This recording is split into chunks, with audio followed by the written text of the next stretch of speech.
Hello everyone and welcome back to my channel.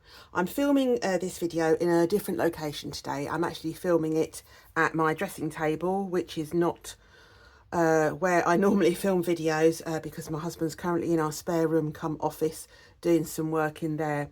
We've been doing some renovation work in our house and he's been doing some bits and pieces in our spare room come office.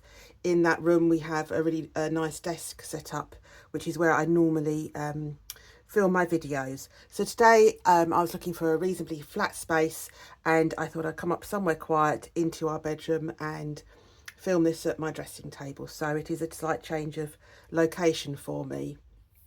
Today what I wanted to talk to you about was I've been thinking a lot about my interests and learning more. I know I've mentioned before on my videos about studying and learning more, particularly about ancient Egypt, and I wanted to sort of think about what you can do in terms of being a frugal, let's use the word frugal learner. Frugal to me doesn't mean that you are a cheapskate or that a miser. That's an old-fashioned term for people that don't want to spend any money, but I guess it's about spending money more wisely and more thoughtfully. So when it comes to learning and studying, yes, there's so many. I mean, I did a bit of a kind of, in terms of research for this video, looking at all the courses just purely for ancient Egyptian studies, if nothing else. I mean, any subject matter. There's so many, and some cost so much money. It's, and we're not even talking about university courses. Some really are expensive. University courses, as I'm sure if you're in the UK, you know, if you want to go to university, you have to pay tuition fees. If you want to be a part-time learner, such as myself, or for a mature student, part-time learning, you can go and do a Egyptology degree and various other courses, certificates and diplomas, but they all cost a lot of money. And that for me at the moment is something way out of my reach. I just don't have the funds to do that. So it's about being creative and trying to find ways to learn that don't require you to spend hundreds and hundreds, if not thousands of pounds. Would I love to do that and go to university and study Egyptology? Absolutely, that would be fantastic. But that's not going to happen for me right now. So I have to, as I said, get creative, and I have to find ways to learn and become, I guess you'd be classed as a bit of an amateur in whatever field or subject matter you're interested in. But you can learn an awful lot. And maybe in the future, yes, I will go and get some sort of professional qualification or some academic qualification. Who knows? But for the moment, this is for my own enjoyment and study and developing and increasing my knowledge.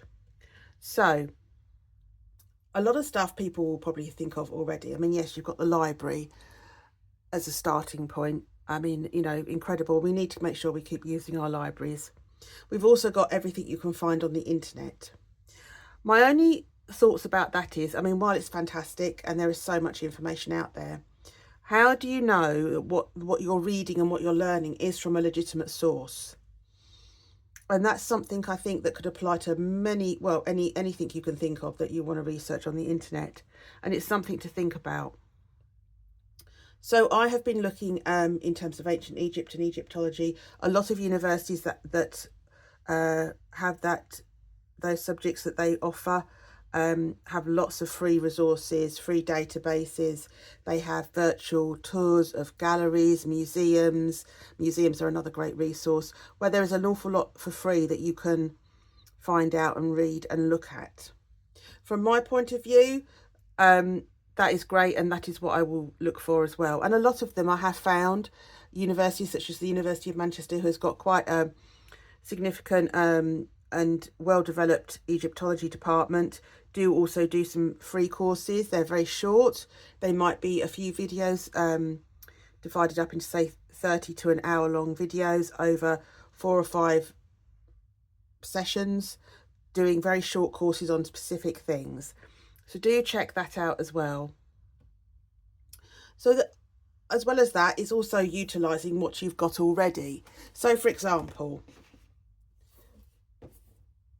This here was the guidebook that I got when I went to visit Highclere and went down to look at their Tutankhamun, Howard Carter, Ulla Carnarvon exhibit.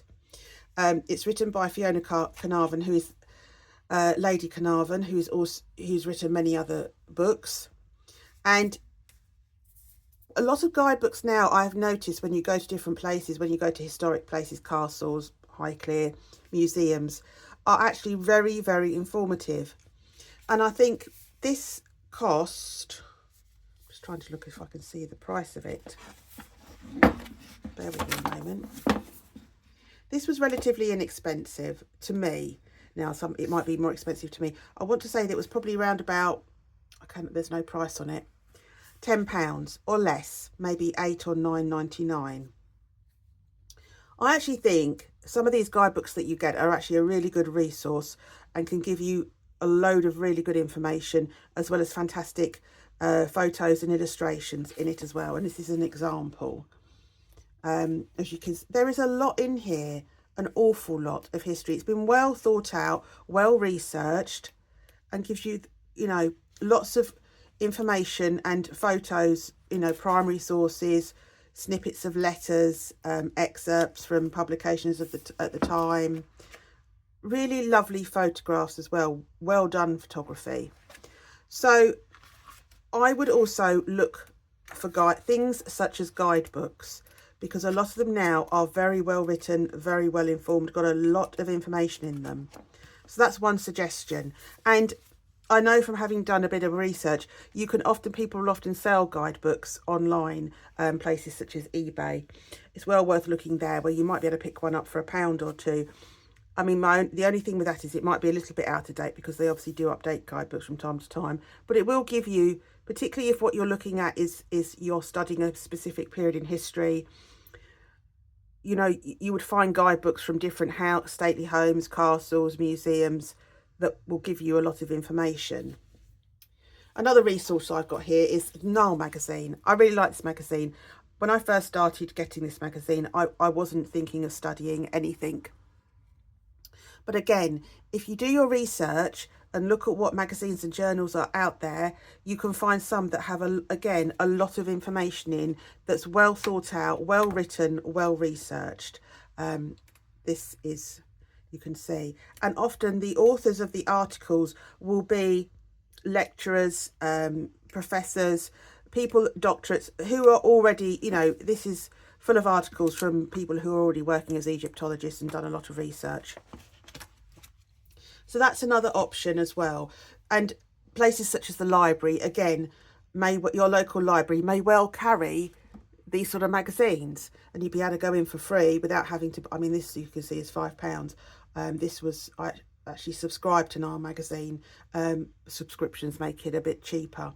But again, libraries, if they haven't got it in, they may well order it in for you if you ask them. The same as books. Use your library, research books that you want to look at. If it's whatever the topic is that you're studying, ask your library to get that book in for you, or look for it secondhand online, or secondhand bookshops. Again, great places to find reasonably priced resources and materials. The only thing with that is you need to make sure that, depending on what you're studying, you might want to see when that book or that article, etc., was published, because obviously, as I've mentioned, articles and written work can go out of date sometimes. The other thing I wanted to talk about, obviously this is still in terms of learning frugally. So that's kind of my path that I will go down, is trying to find as much free, secondhand, or I guess thinking more laterally in terms of where you can get information from, such as guidebooks and magazines, in terms of being more frugal about my learning. I don't want to invest at the moment in a very expensive course and start studying, and then for whatever reason be unable to continue with that course, and yet I've spent a lot of money on it. I'm not going to necessarily get that money back. It's a waste of money.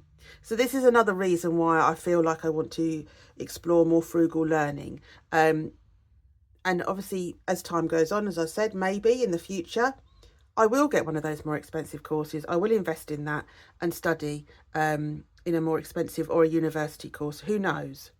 The other thing, of course, with studying is that some of the materials that you might need. Now, I've mentioned internet resources. Obviously, for most people in today's world, the internet is necessary and can be very, very helpful. So you might want to think about your ability to access the internet. Again, the library is a fantastic place to be able to do that, although you might have to pay. It's relatively minimal, certainly where I live, and you can get access to the internet. You can also, again, get access to, if you want to print anything. I think most people probably do have some form of internet, and I appreciate that for some people it may be expensive and it may be limited. So you might want to factor that in when you are wanting to study. You might want some practical materials. I've got a couple of notebooks here. Notebooks, obviously I've just got an old biro, that's all. You can spend a fortune on notebooks and stationery for study. You don't have to. This is an old notebook lined, as you can see. I tore out some older pages that were falling apart there. I've had this for a while. I picked it up very cheaply. It's got quite a nice purple cover. This is I think it's what's called a traveller's journal or notebook. I actually bought this as a kit and made this. The leather, the thread all came in a kit. You don't have to do that. You don't even have to buy one of these. An A4 pad and a pen or a pencil will suffice making notes. This is quite good because it has these lined pads of paper, as you can see, and then you would be able to take these out and replace them and keep using this. So that's something else I've got there for study. But again, as I said, A4 pad, notebook and a pen, and you can just study just as well. There's no need to spend an awful lot of money on lots of fancy stationery and notebooks and pens. You may not want to write anything down. You may want to use the notes or Word, depending on what device you're using, whether you're using a phone, laptop, PC, tablet. You may find that's the way that you want to go. Obviously, with that, I would say make sure that you save your work, you back up your work, because there would be nothing so disheartening as to do a load of research or study and then lose it all. That's probably why I may well just stick to pen and paper at the moment, but probably use my phone and laptop alongside, more for research and watching videos. Of course, as another resource, you have YouTube. Again, a fantastic resource for any period in history, certainly, or any topic that you want to study. What I like best of all about YouTube is that you can obviously stop the video, pause it, go back, re-listen as many times as you want to, which is great, because obviously if you went to a lecture, unless the lecturer is recording their lecture, recording what they're saying, you've got to be able to find a way of recording everything that's been discussed and said during that lecture. I know I might struggle with that a little bit. So I also wanted to talk about planning study time. When you're working, when you've got a family, everyone's got busy lives, it's about planning some time. Now, you can plan time to sit down and have that as a dedicated space in your daily schedule.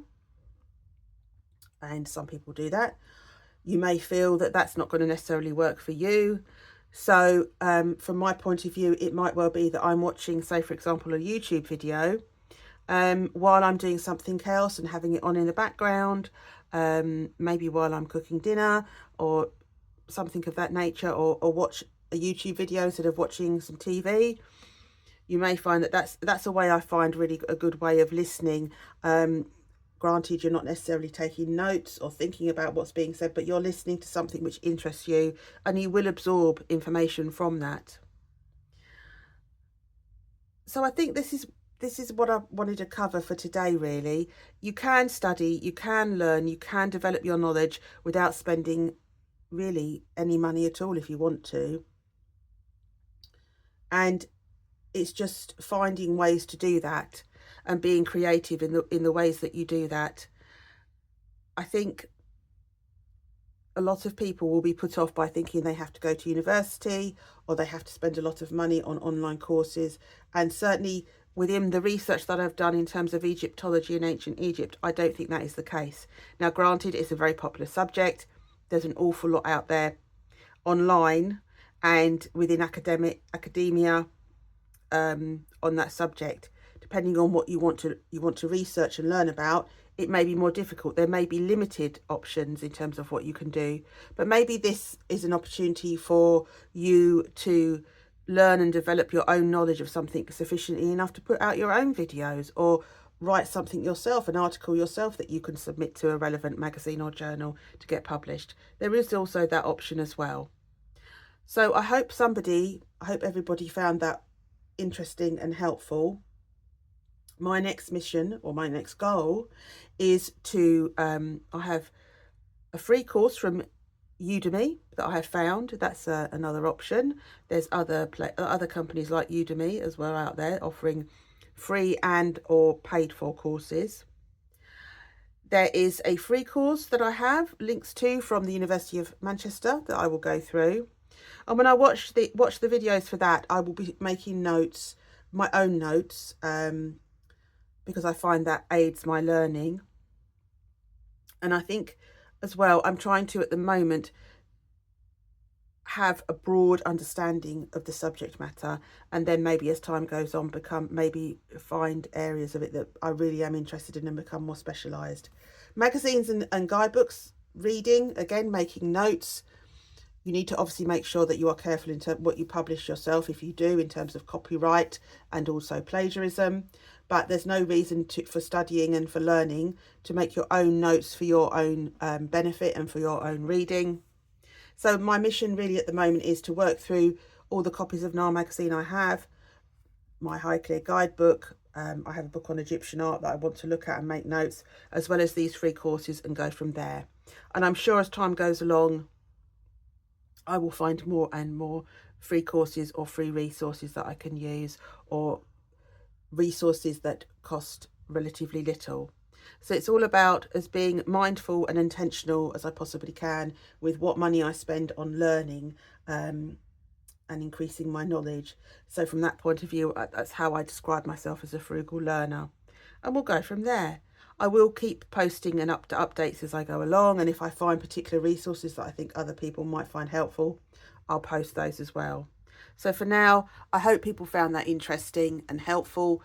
Please like and subscribe. Please let me know if you are on a self-study journey yourself. It will be great to share ideas. Thank you. Goodbye.